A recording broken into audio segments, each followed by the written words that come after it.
Hello, everyone. Welcome to Miami Beach Urban Studios live art talk with South Florida artist, FIU alumni, and educator Donna Torres. I'm Colette Mello, and I'm excited to be back for the start of the 2021 fall series of MBUS live art talks. I'd like to give a special thank you to the City of Miami Beach Department of Tourism and Office of Cultural Affairs for sponsoring these art talks and for their continued support of FIU Miami Beach Urban Studios. Donna Torres is a painter, illustrator, and educator. She was born in Canada and was raised in Miami. Her body of work includes narrative, oil paintings, botanical illustrations, and watercolors, multimedia works, and textile prints. Her practice is informed by shamanism, medicinal plants, and indigenous culture.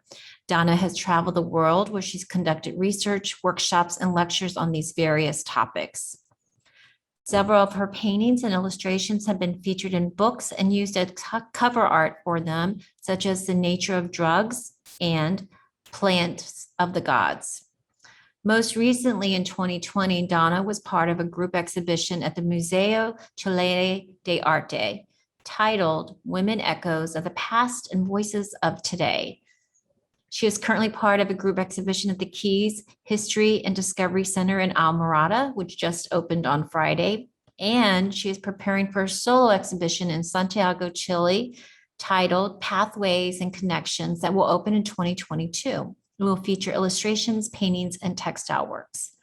Donna is a member of the American Society of Botanical Artists, and she's an art professor at Florida International University and has also taught botanical illustration classes at Fairchild Tropical Botanical Gardens. Feel free to drop any questions or comments that you have in the chat below, and I will pose these questions to Donna throughout our conversation. Thank you, Donna, for joining us today. I'm handing the screen over to you now. For having me. I am looking forward to sharing my work with you, all of you. Thank you. So you're welcome to go ahead and start sharing your screen if you like. Okay.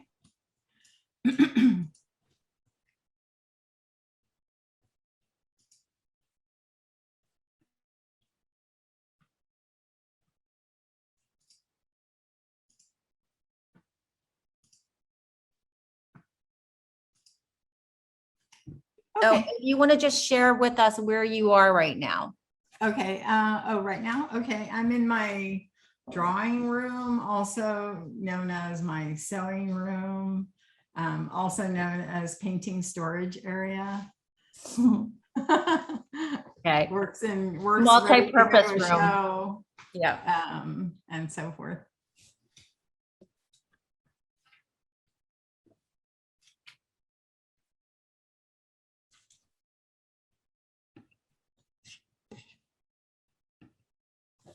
I'm going to tell everyone again, if you have any comments or questions, please feel free to drop them in the chat.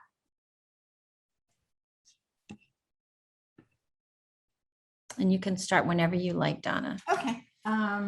Yeah, so the name of my talk is Pathways and Connections, and it's based on my exhibition that's upcoming in Chile called Caminos y Enlaces, or Pathways and Connections. And I think a lot of it stems from my travels in Chile. I'm going to go right to my first slide.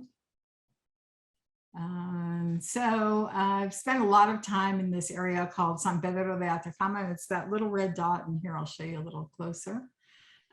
This is a place that my husband's done a lot of research, and I've done some projects as well. I've spent a fair amount of time there, first with him going on his projects, and then later going on my own projects with him as he came with me and I went with him. So we were always traveling together.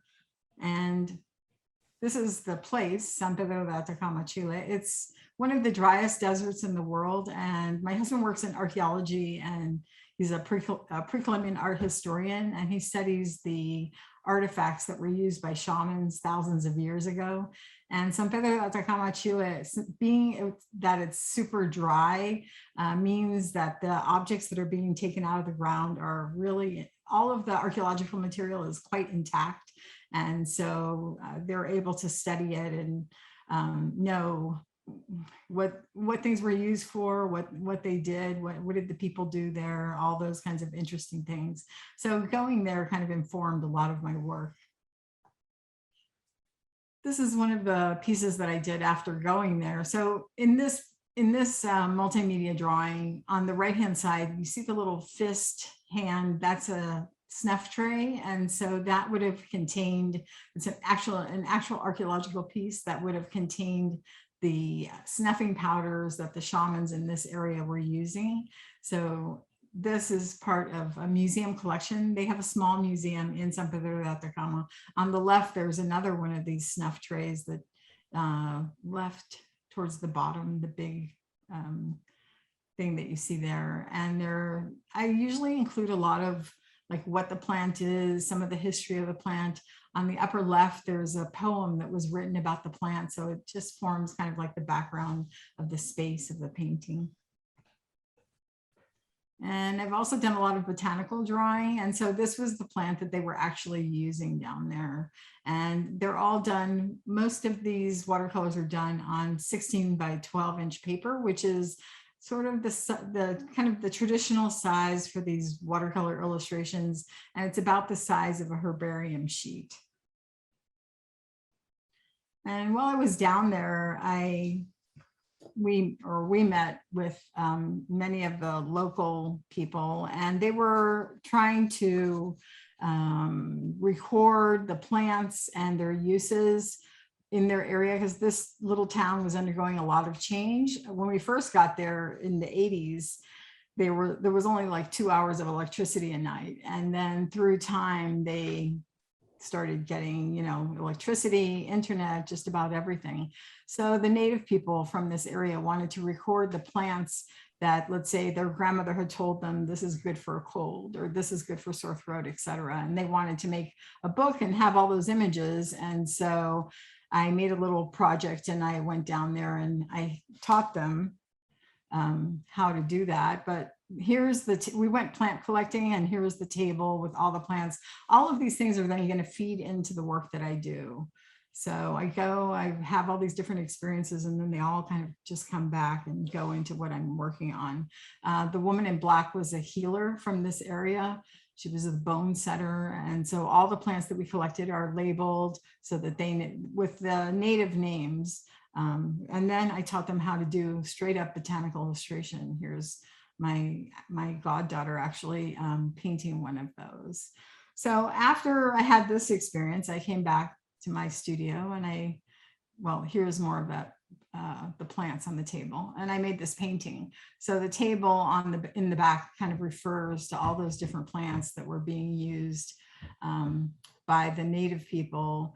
And in the front, we have, on the right, there's San Pedro cactus, which is also a shamanic plant. Even though the town is called San Pedro de Atacama, it's not a place where they use a lot of that San Pedro cactus. However, it was around in this area. And in the center of this painting, what I did was I took all the little the pods that contain the seeds that the ancient shamans used to snuff, and made my own little bundle with it and put it right there in the middle. So this one's oil on canvas. Beautiful. But also done, usually all these paintings are done afterwards. I come home, I have some sketches, I have photographs, I do research, and then I pull these things together. So most of these were not done or none of them really were done while traveling. The only thing I do is that sometimes I take all my watercolors with me, and I will match the color of things, because that is harder to match when you're just looking at a photograph. So I will do that. This was my watercolor of San Pedro. So it's the one. So these are things that these plants that I'm showing you in traditional botanical illustration are things that will keep popping up in the work. This was a drawing from a series of drawings that I did called Plants I Have Known and Loved. And this one was based on San Pedro. Each one was based on one plant. And within the drawing, this is charcoal on paper, I always included a botanical description. So on the bottom left, behind that little sculpture, is the botanical description. And then it's a plant that is always, the ceremony for this plant is always done at night. So the whole image is sort of like a night scene. And the house that you see there was the little house that we were not quite so little because it was the house of a friend, the house that we were living in. And then we always had that beautiful landscape going on. And so what I did was I had the exterior nighttime landscape and then the small interior daytime landscape. Go on to the next one. And another thing that's kind of influenced my work, I think, has been the plant explorers that traveled from Europe over to the Americas and recorded the plants that they saw. This one, Alexander von Humboldt traveled with Ahmed Bonpland. I'm probably messing up that pronunciation. And they traveled through Central and South America between 1799 and 1804. And then when he got back to Europe, he wrote books, and this is an image from one of those books. And the mountain that we're seeing there is the Chimborazo volcano from Ecuador. And one of the things that really intrigued me about this image, and this image then I popped it into several of mine, is that the words that you're seeing on the right-hand side of the mountain are actually the names of plants, and then the altitude that you can find them at. So it's something, this image it pops up in my work, but it's also something that I might, it's still something that I may consider doing in the future, or, you know, taking that idea, because I really, I'm always moved by this one. So here, next, I'm going to show you one of my favorite paintings that I did, which was based on Humboldt. And so on the table, you see the little map that I've just shown you, only I've done it in black and white. I have the plant collecting book where, in my mind, Humboldt may have collected his plants and set them up to dry.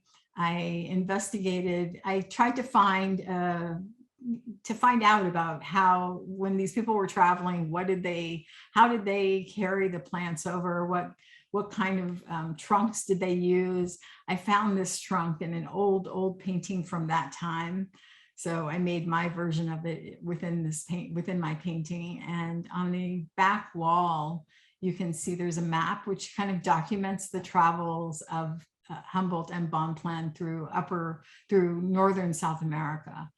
And then behind the door, I wanted to provide this tropical setting, because he speaks, like in his writings, he speaks a lot about, well, the splendor of the day came directly from one of his writings. And I have this feeling of myself of when I come back from the desert, let's say when I've lived in San Pedro de Atacama for a long time, and I get home, I mean, my husband and I, when we go out into our backyard jungle, like the green kind of assaults your eyes, because it's so, it's kind of like overwhelming. You've been missing that green for so long, and it's just so like right in your eyes. So I took photographs at Fairchild when I was working there, and I incorporated that. So the outdoor scene is actually a scene from Fairchild, something that I incorporated from the plants. I think in the rainforest area is where I got those plants. Beautiful. We'll go on. Another of my influences, Maria Sevilla Marion. She was another of these plant, and she and her daughter traveled. We can go on to the next one. Traveled from Amsterdam. She was actually German by birth, but she and her daughter traveled from Amsterdam to Suriname to study the plants and butterflies, mostly the butterflies. This is what she was mostly interested in, but she always did put the plants that were kind of related with those animals. So she was a big influence. I have then a work that I dedicated, or whatever, it's in honor of her travels to the plant world of Suriname in 1699, I'm sorry. She stayed there for only her original plan had been to stay for 5 years, but she ended up only staying for 2 because she got ill and had to go home with her daughter. And so at the British Museum, they have her paintings from Suriname, and they've inserted them in this book. And I actually don't know what the history of the book is, like when were these bound into this book? But I was living in Europe I was living in London one time in 2015, and I wrote a letter ahead and asked if I could go. I knew that they had a very large collection of her work.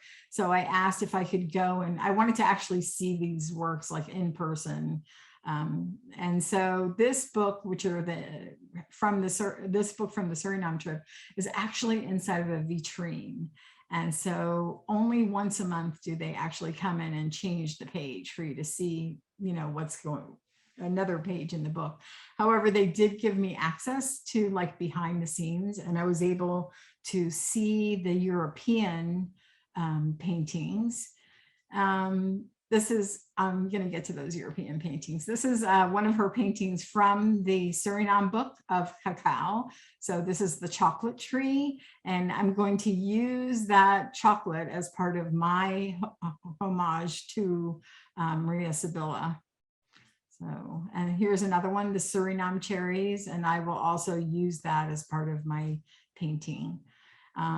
She studied the life cycle of butterflies. So oftentimes, or almost always, you find not only the full-on butterfly or the moth, but you find the caterpillar. And in this case, it's the Suriname cherry, which is the cherry that a lot of people have in their yards. We see it as fences, tall fences. They have these little red cherries that are pretty sweet.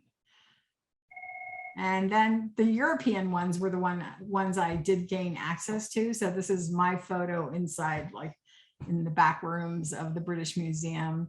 And this is a painting that she did on vellum. And I will show you one that I did on vellum later on in this slide presentation. But if we look on the upper right, you'll see that veinage, or what looks like veins in the vellum. And here's just a little close up so you can see. So this is the life cycle of that particular moth. And you can see all the little striations from the vellum. So vellum is an animal skin. This is a book that I read about Maria Sevilla. It was super entertaining. And if you like art, science, this kind of thing, the mixture of the two, I would highly recommend reading this one, Chrysalis. And I also then named one of my last paintings, Chrysalis, in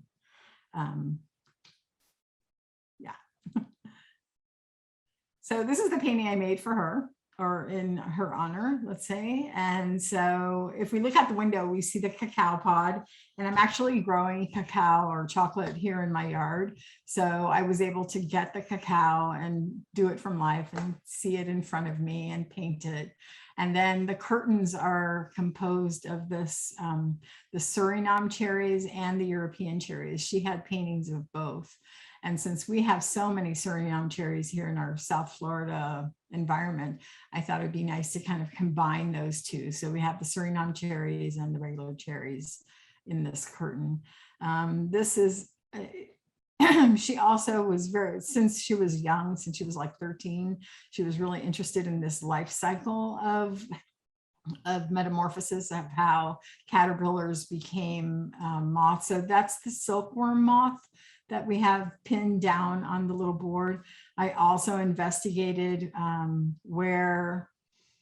what books might have looked like in her era, and I found that book, and I also turned it into a plant book. And then the little sort of like fish tank that has the caterpillar for the silkworm moth, and mulberry, which is what the mulberry leaves, which is what the silkworm moth likes to eat. And then on the right, you'll see that's my own paint box. You'll see it later on in this talk. So I like to investigate people that, or I'm kind of influenced by the people that do a lot of traveling and study plants. All of that kind of finds its way into my work. If you have any questions, or if there's anything you want to ask. Well, I was just going to say your work has such an ephemeral quality to it, all of it, it's just so light and beautiful. So when did I know you were working in oils. So what was the transition to work into the botanicals? Were you doing botanicals in the oil? I was always doing oil painting. I graduated from my first degree, which I kind of rushed through because I got pregnant. We had 2 kids.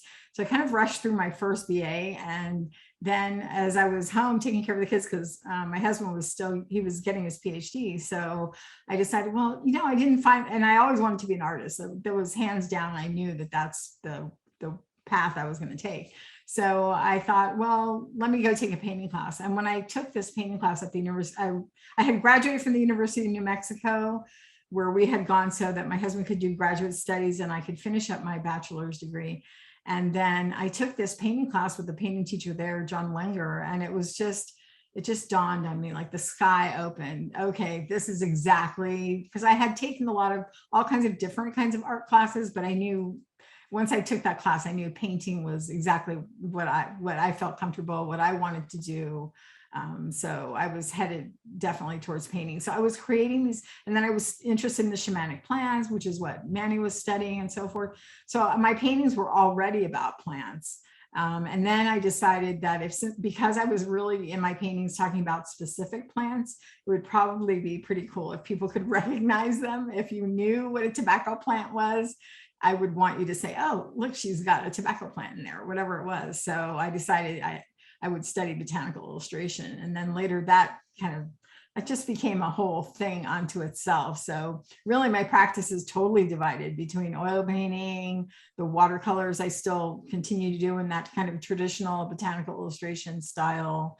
And also I really I love botanical art. I like going to botanical exhibitions. I go to botanical conferences. So it's just, it's all kind of part of what I do, I think. It's a little bit of everything in there. Beautiful. And then other things that are of my interest are healers, people that have these ceremonies with these shamanic plants and heal other people. And so Maria Sabina, who lived from 1894 to 1985, who was from Mexico, did mushrooms and had mushroom ceremonies. And many of her mushroom ceremonies were recorded. And so this is a whole wealth of information, beautiful imagery that you can draw from to make paintings, in my case. So this is a little oil painting that I did, The Woman Who Looks into the Inside of Things, a table for Maria Sabina. So I do like this kind of still life format where I can put any object I want. It's a painting, so it's what I love about painting, and maybe for me, it's just freeing to be able to put something from this century, something from, 1,000 years ago, whatever time of day I feel like putting in it. I mean, it just puts you like in the driver's seat of so many things. And I really enjoy that part of it. So in part of her speaking, she talks about she's the woman of the shooting stars.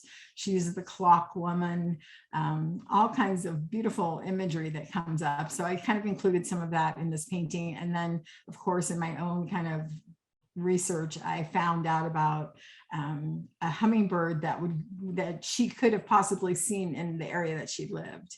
And you can check out this place called iNaturalist.com. This had, like, you can look up a place and see what are the birds that are around there, what are the bugs that are around there, what are the animals that you see. So I use that as a resource for finding out different things. And then the white book refers to one of the things that she says, that during when she was first becoming a healer, in one of her ceremonies, they gave her this white book, which was the book of knowledge.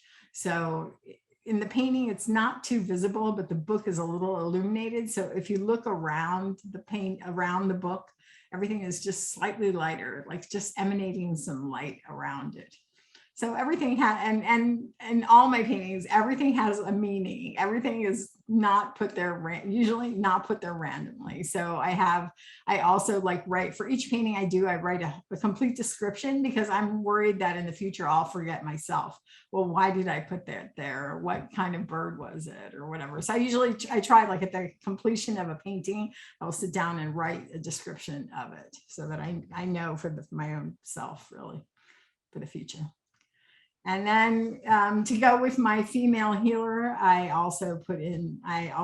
we had this experience of crossing the Andes from San Pedro de Atacama, because this group of people, the Wichi, this native group, still use the same plant that was used 2,000 years ago in San Pedro de Atacama.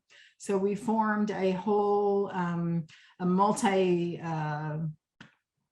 well, there was a botanist, archaeologist, I was a painter, anthropologist, a whole multidisciplinary group. And we all drove across the Andes and went to visit with Fortunato Ruiz, the Wichi healer, who still used the same plant that they were using in San Pedro. And so this is his humble abode. And the flowers of Anavenanta. So he's using the same plant that was used in San Pedro de Atacama. So I have the leaves, the flowers kind of floating across his nice little house, oil on panel, small one. It's back there, you can see it, the back of the room. Oh yeah, I see it. Nice. It's in my collection. And then the Travelers deals with the Manny and I we've done multiple cross-country tours across the US, but I painted this one after one of those travels where we were staying. It wasn't, we weren't really roughing it. We were staying in hotels, but every day there was a new, some new place. We went to national parks. We spent 33 days on the road. I had been invited to be a speaker in some conference in California. So I told that guy, just send me the money and we'll actually drive there, and we won't, I won't fly. So, so we did that trip. And then as usual, I came back and I made a painting about it. So, so on the left is a Brugmansia. This one you see in like a lot of my paintings. It's just a beautiful tree. It has a whole history of shamanic use. It's pretty dangerous. I've never tried it. I don't have any plans to do so.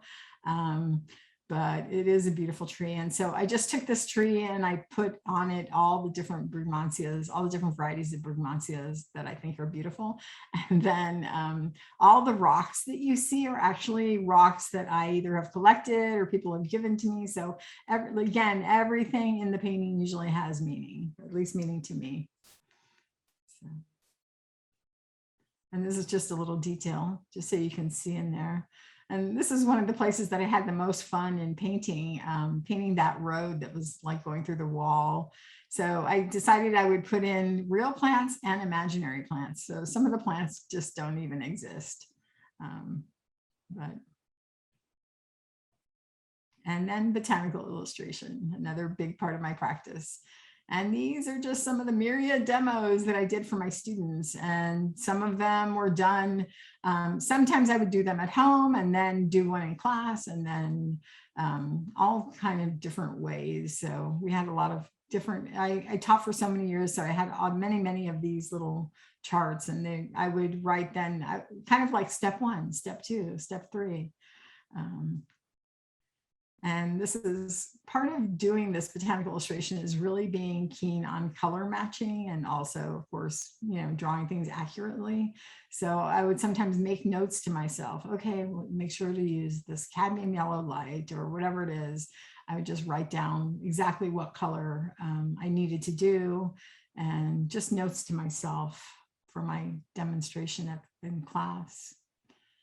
And then these are some of the works that I've done just recently. These are the ones, these botanical works are actually going to be in the Hubert Library at FIU Biscayne Bay campus. And that show that opens on October 4th. So this is something called the Fairy Hibiscus. The name of the exhibition is Fruition. So it's all about the seeds, or about the pods. So I had a friend who has like native plant nurseries, and I asked him if he knew of any native plants that had interesting pods or interesting fruits or interesting seeds. And so he came and brought this one over, and I did propagate it, and I must have like 4 in my yard now. So this is the very beginnings of that illustration work. And I'm working on, I just taped with artist tape my fancy paper, Arches paper, to sheet of plexi so I can move it around. It's not going to get dirty. And then I'm using those lead holders, the blue kind of pencil-y looking thing on the right. I find those are really nice for drawing. You'll see more of that. These are my paint sets. I use the left side is my French set and the right side is my German set. And as soon as I got them, I made those little charts at the top because watercolor paint dries 25% lighter. So I wanted to see, and it doesn't necessarily look exactly like what it looks like in the little paint square. And I do prefer these, what is called paint pans instead of tube paints, because I find they're super practical for traveling. And I do plan to resume traveling hopefully soon. So, and then this is that plant just continuing on its way. So I've been working then on the leaves first, then all the seed pods, and the flower I left for last. Of course, by the time I did the flower did not exist anymore in the plant. So I did it from a photograph. And then this is the final watercolor. And this, this is one of the ones that will be in that exhibition. So this is the fairy hibiscus. The fairy hibiscus, the flower is only about 1 inch. And it has that really interesting seed pod. So. And then also in that exhibition, this one is just plain graphite on paper, same paper, same kind of system. It's attached to a plexiglass and using my lead holders to hold the pencil leads. I really like the really sharp point you can get and just really fine gradations of value that you can get with these lead holder things. I noticed there's like 5 questions in the chat. Colette, you want to? Oh, I'm sorry. I haven't been so installed with listening to you. Let's see. Just check in case it's anything that I should be answering I have as we go one. along. I have alumna from Fairchild saying they're enjoying your talk very much. Okay. Another person saying how stunning your work is. Okay. Yes. All right, we'll continue. And then I thought it might be interesting for you guys, and especially if students are around, to kind of see what the process is. And this is how I worked out the composition for a little work that I'm going to do that'll be coming right up on vellum. And so I did the basic drawing first. I just put it on little pieces of paper. Then I moved those papers around using artist tape just to see, well, what is the best composition for this thing that I'm doing? So that's the actual painting. It's very tiny. It's like 10 by 6. I actually had to put a really big mat on it so that it could go into the show, because all of our work as part of the Tropical Botanic Artists, my artist group, which I co-founded in 2006, we keep a kind of like the standard frame size. So I just put a really fat mat on it so it could go in the show. And this is for the show. It's right now, it just finished at Biscayne National Park. And now it's going to be moving on October 4th to the North Campus Library. Oh, nice. FIU. So you can actually see these works that I've just shown you. And now the next one. Okay, this is the one then finished. And if you look on your screen, you can see, if you look on the substrate, this is vellum. So this is what Maria Sevilla would have worked on in her, her paintings were done on the same substrate. And this is my first vellum painting. I'd never actually done this. So. Did you find the medium harder? Was it hard to? Yeah, it's not, it doesn't obviously suck up the water, and you can't put too much water either because it's actually like a form of leather. It's like a thin animal skin. So if you put too much water, it can get ripply. And so you have to kind of like walk a fine line. Although this kind of botanical artwork does use you really aren't using that much water anyway. So you're just kind of like building up. But you have to be careful that you're not taking off as much as you're laying on. So it's a little tricky. So I have a question regarding why were you using the vellum? Just because I had it around and I wanted to try it. I'd taken a few vellum how to paint on vellum classes. So I figured I'd, give it a try and see. And I like, it has like a creamy background and it has kind of an interesting surface to it. So yeah, I'm going to move on. And this is an Amarita that I painted. Again, same format. I've used then the little, it's one of those like deviled egg containers. but it allows you to make little pools of the color that you need. So that's what the tool, that little eggy thing, the egg cartony thing that is going on up there. It's made out of ceramic. And this is the finished product. Again, they're all generally on that 16 by 12 inch paper. And this is a little video. It's only a half a minute long. So, but you can see that when I first started the painting, when I did the drawing, the fruit was actually, the flower of the fruit was very closed up. And so as I've, it's taken me a few days to get in all the bottom part of that prickly pear. By the time I get to the top, it's quite open, but I'm just following along with my original drawing. I'm not, switching it up at that point. I'm just going to follow along my original drawing and do it. And so I'm using a really tiny brush. As you see, I'm cleaning it off. And occasionally I will actually lift up the plant specimen just to give it a check. Yeah. And see what's going on in there. That's it. Beautiful. So you don't always have the specimen in front of you. Like if you're traveling, like you said, in Atacama, you would just take photographs and try to do some quick sketches. And exactly. Yeah. And try to match colors. That was really important. Yeah. I think matching colors is the one thing that you want to do like on site if you can. Then this is a tobacco plant. So it was originally in my sketchbook, but it's going to be a companion to a big mushroom. So this is actually going to be in, the size is going to be way like, it's like, it's an oversized botanical drawing, I guess. I don't know. It's big. So then this is me working on it, and my side wall where I have large drawings was actually occupied. So I put my paper with a nice acid-free paper behind it on the door, and I was using that as my staging ground for working. So it's a large scale watercolor. It'll be 46 inches. It's 46 inches tall, and it'll be the companion piece to this in my exhibition in Chile. So I already had done the mushroom a couple years back, but there's a kind of a narrow wall. I thought, oh, this would be perfect if I had two of these extra large botanical works. So I made the tobacco on the right to be a companion piece with that one on the left. And now oils. So here's my little first sketch for my chrysalis painting. And it was based on a dream that I had. I dreamt about a skirt that had chrysalises on it. And in my dream, the chrysalises came to life. And then I also saw this news report about these underground libraries being built in Syria.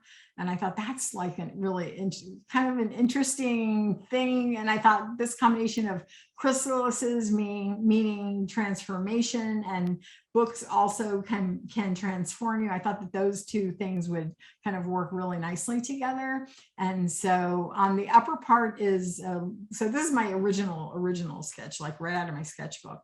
So I'm just like making notes to myself. I'm figuring out exactly what I'm going to do. And there's a little hole in the ground on the upper part, which is in my original mind, it was a hole where the butterflies could be released from under the ground and fly through the earth and come out through that hole. I don't think I was really 100% successful. Here's the drawing like inside of my studio, and there's my little sketchbook on the front. So I'm just at this point just drawing the whole thing on to the canvas. And then this is then the completed canvas ready for underpainting. And then here is the underpainting going on. So the underpainting is just a thin layer of oil paints, kind of letting me know, okay, this book will be blue, that'll be red. This will, this is just like, I mean, it's number one, it seals the canvas, but it also allows me to kind of get a preview. Doesn't mean things don't change. As you see, like in my original drawing here, the leaves were in different places. And then as I actually come in with the underpaint, I also kind of rethink it and figure out, no, it shouldn't be like that, it should be like this. So things change it doesn't, just because it ended up that way on the drawing, whether in the sketchbook or on the painting, it doesn't mean that I don't edit kind of or change things around as I go along. And this is the full-on underpainting. And then once that's done, there's the full-on painting.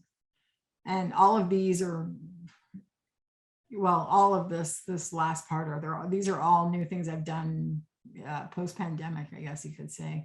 And there's a view of Miami. I talked with one of my friends who's a photographer, and I got she had some beautiful cloud shots. So I used her clouds in my painting up there, the skyline of Miami, and all of that. I love that painting. Beautiful. I have a couple questions. So one person is asking, do you soak your paper or for the watercolors at all? No, I don't. I'm using, I buy the roll of Arches paper. So I think it's usually, it's sized already, and I flatten it. I don't soak it. I just flatten it and use it. And then I have a question regarding your dreams. Are a lot of your works inspired or informed by dreams? I do have a dream notebook, but I rarely write in it. It has to be a really spectacular dream. I probably only gets one dream a year in there. The chrysalis dream is in there, but I just have it around just in case there's something interesting. But mine are usually inspired more by just I don't know, my own research or life experience, all those things kind of coming together. So beautiful. Right, continue. Okay, and then this is my studio. So it's this is a freestanding outside in the garden studio. It's about 12 by 11, and that's my easel. That's my workspace. And then this was let me see. Let me go back for a second. Yeah, that painting is just going on. This painting, that's the painting that I did finish.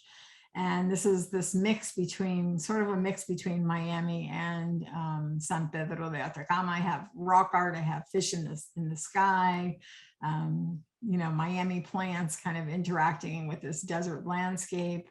And at first I thought I would just make it a night painting, but because of the pandemic, I thought, no, I have to make it like the sun is coming up, like there is a tomorrow.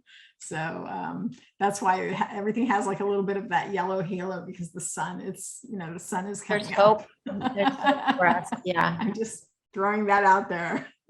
A new day is coming. So, and then drawings. This one is one that I based again on Maria Sabina, the mushroom healer. So on the left is kind of like the underworld, so the ocean. The middle is the terrestrial world, and then on the right hand side it's like the sky and the upper world. So there's galaxies, and on the left I investigated what diatoms were in her area or in Mexico and put those in. So everything again was all completely thought out, every part of it. And here's a little detail.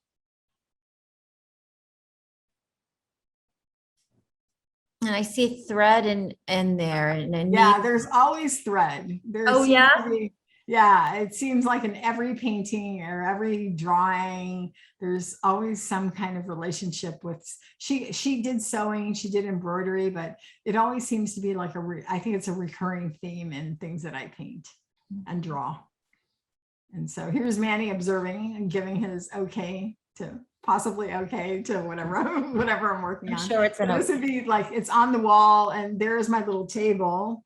Let me see. Okay, here's the detail. But one of the things I wanted to point out about this is if you look at the bottom of this drawing, you see how it has like a piece of like paper. It's this non-acidic paper that I have taped up. I have it taped up right to where I have like a line drawn. The drawing will end here, and where the line is, this paper ends there, just to catch any kind of erasures or little flakes of dust or whatever, just to keep it cleaner.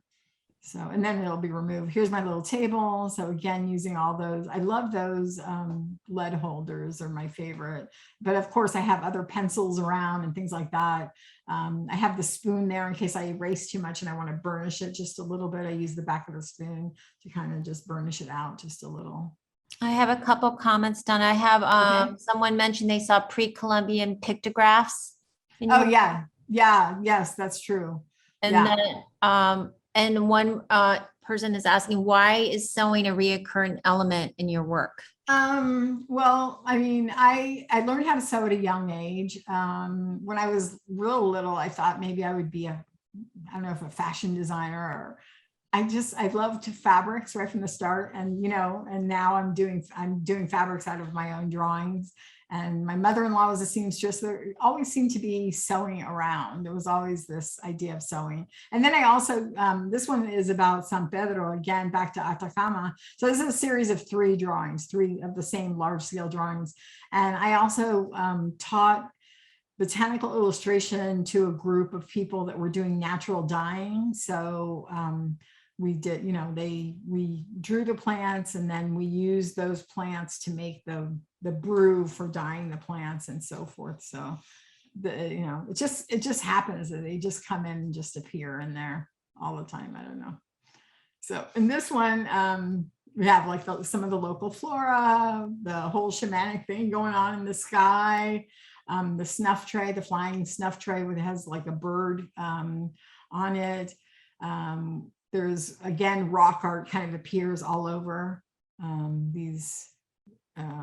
all over my images, it seems. And here's a little, let's see, am I going the right direction? Yeah.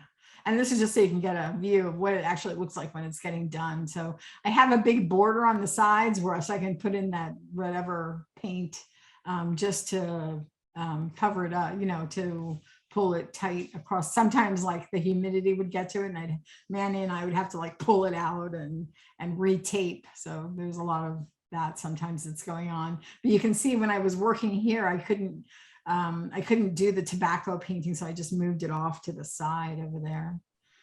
This was the last in that series, the memory of plants and fungi. And so the little tiny things that look like veins, those are the little fungi filaments that are in there. I mean, and then again, all the different plants. And here's me drawing. And there I am using my fancy lead holder. I just love those things. It just allows you to really kind of get in there and shade things out the way you want. So, as you see it, it's not, it looks kind of, when you look at this, it looks like everything is done like super precise, but no, you can see like. Is that peyote? I have someone asking, is that peyote? Yes, it is. Yeah, it is. Yeah, it is. Yeah, so they're all, this is the completed area once it's all done. And that's Brugmansia. So the 3 on the right are all peyotes, and the one on the left is the Brugmansia, one of the beautiful bellflowers. And these are done really much more organically. With the paintings, I tend to plan things out, but with these, I was just kind of, well, that'll look good there. That'll look good there. And it just kind of, it all kind of grew out organically. Then the other thing I do is textiles. So I take all of my botanical paintings and I scan them. I take the backgrounds out and then I fool around with them. But what makes them like more custom is that I actually design a full yard, so that this is 30, like the actual design is 36 by 56 or 55. Wow. And then that whole thing repeats. And I sell them in my little website. And this was a textile that I made for an exhibition that FIU participated in. It was called Lost Village. It happened at Vizcaya. And so I was able to get a 30-foot wall where I had 2 15-foot panels of this textile on it. I couldn't find my image of the actual installation, but this is the textile that I used. And it was kind of site specific, trying to think about what would the people in Vizcaya, like, there was a lot of party and that kind of thing going on. So there's like coffee, there's tea, there's chocolate, all kind of things, kind of catered, I kind of, it's all thought out towards that. And then this is the just a little announcement of my show. It's delayed from COVID. Check out my website to see clearly. I'll have it at the end where you can find the updated date just in case things switch out. But these are all going to be textile installations. The one at the bottom, and I got so taking that same image that you guys saw in the watercolor version, here it is on the textile, and it's printed on this thin chiffon, which is so cool because it's really translucent. And then, so as it hangs, it hangs really, there's my drawing, the background going on. But in this case, I was actually sewing and hemming these up. This part of that, I've finished. This textile installation project is complete. for the show. It's already done, but I wanted to share that with you so you could see the little translucency of what that fabric looks like. Because when it's like this, you can't really tell it's so translucent. So here's a couple books that I got lucky enough to have my work on. So exciting. Synergetic Press. That one, this new one. This one I actually did design the cover. I wasn't sure that they were going to use it, but they did. So it's really exciting. And here's my image from inside the book. This is the mandrake plant. So this is volume 1. There'll be volume 2 that's going to have a bunch more of my paintings in it. This family asked me if I would do 25 works for this book. And so I did that, ending, I think in 2015, I finished all those 25 drawings. Wow. Here's my little studio. It's out in nature. It's very jungled out. And then on the easel now. So this is what's happening right now. And this is the painting that I'm working on currently. And I called it the gardener's dream. My garden is so full right now. I can't really put anything in it, but if I had space, I would do this maybe. That's your dream. Nice. So the whole upper right corner is still pretty undone. The flowers these flowers actually these brugmansias I have growing in my yard, and they're just about to bloom. So I figured it'd be just perfect for doing them when they're actually blooming and I can see them. I have photos, obviously, but it'd be nice to have them. And then thank you very much, Colette. Thank you, Miami Beach Urban Studios. Thank you, FIU Art and Art History.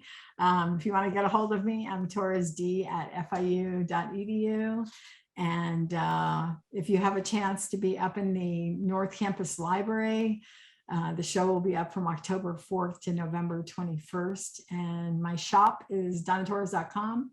And my artist website is toseeclearly.com, which really includes toseeclearly.com really includes everything that I do, the paintings, the drawings, the textile, just as an overview of my work. Thank you. Those are wonderful. I look forward to it's the BBC campus library. Yes. Okay. I look forward to seeing that there. That sounds wonderful. So I have a couple comments. One, Sure. One person was saying that your works look like they are part of the American Museum of Natural History works. Well, they should buy my large drawings, or somebody should buy those. I think so, for sure.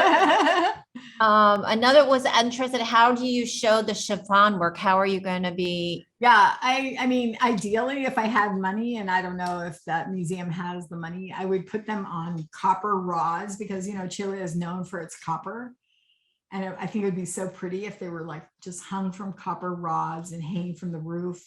And I don't know, we haven't really figured that out yet. So very elegant. That would be my ideal, would be something like that, to have them.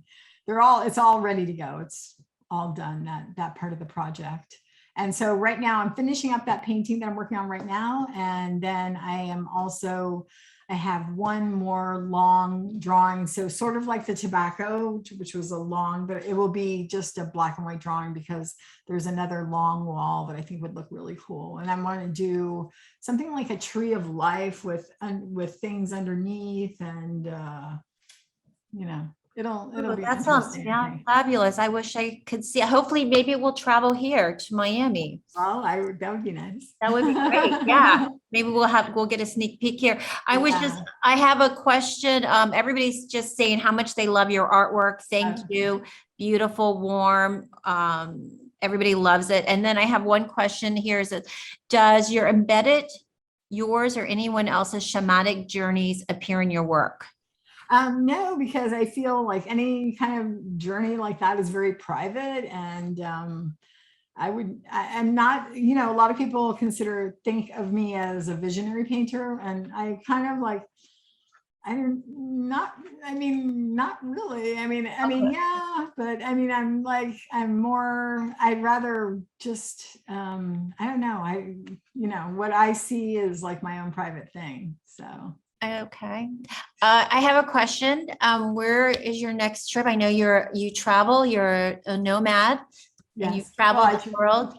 So where are you all? What's your next? I know you'll go to Chile. Anywhere else? Yeah. We'll spend probably over a month in Chile, because my husband is also preparing an exhibition on art and shamanism. And what's really nice is that the two exhibitions will be simultaneous, and they're just a few blocks apart. Mine is in a contemporary art space.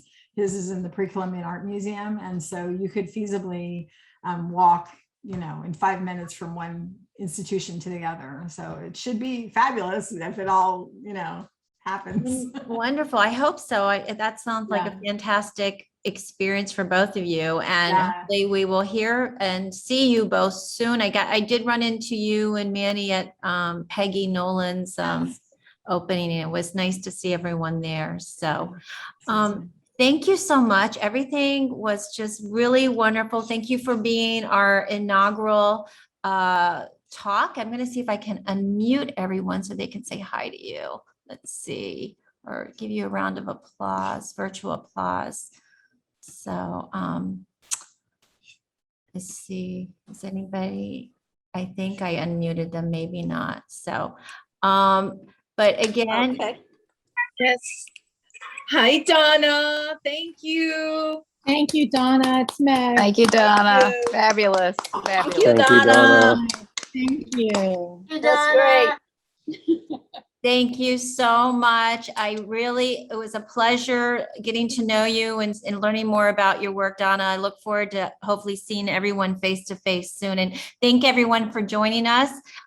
Next Monday, we have an art talk with Ivan Santiago about his exhibition of photography that's coming up. So I look forward to seeing you all there. Thank you again, everyone. Thank you. Have a good night. Thank you, Donna. Thank you, Donna. Bye-bye. Thank you. Bye, everybody. Bye.